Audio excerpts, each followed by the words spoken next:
అక్రమంగా డబ్బులు బాగా సంపాదించిన వాళ్ళు జైల్లో ఉండాల్సిన వాళ్ళు 90% మంది అసెంబ్లీలో పార్లమెంట్లో ఉంటున్నారని ఎమ్మెల్యే కోరంనేని సాంబశివరావు అన్నారు. సిద్దిపేట జిల్లా హుస్నాబాద్లో సిపిఐ 4వ జిల్లా మహాసభ ప్రదర్శన ర్యాలీలో సిపిఐ జాతీయ కార్యవర్గ సభ్యులు చాడ వెంకటరెడ్డితో కలిసి సాంబశివరావు పాల్గొన్నారు.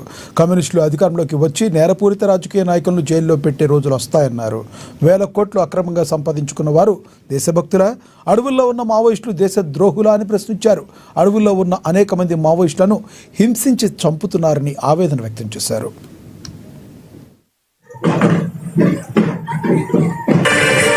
వాళ్ళే చట్టాలు చేస్తున్నారు. అందువల్ల నేను అంటూ ఉంటాను, వాళ్ళ అసెంబ్లీలో ఉండేది ఎవరో తెలుసా?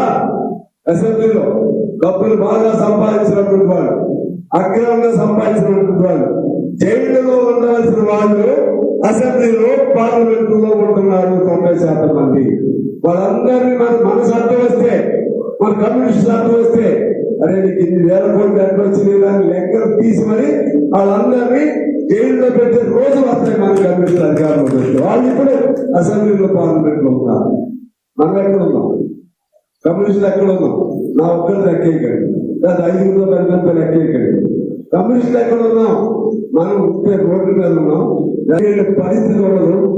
వాడేమో దేశద్రోహా, వేల కోట్లు సంపాదించే నువ్వేమో దేశ భక్తులుగా, నువ్వేమో హాయిగా విలాసాలతో కూడినటువంటి అనే ఏసీ భవంతుల్లో 1000 ఎకరాలతో ఇల్లు కట్టించుకుని, 1000 ఎకరాలు 100 ఎకరాలతో ఇల్లు కట్టించుకుని అందరూ విలాసాలతో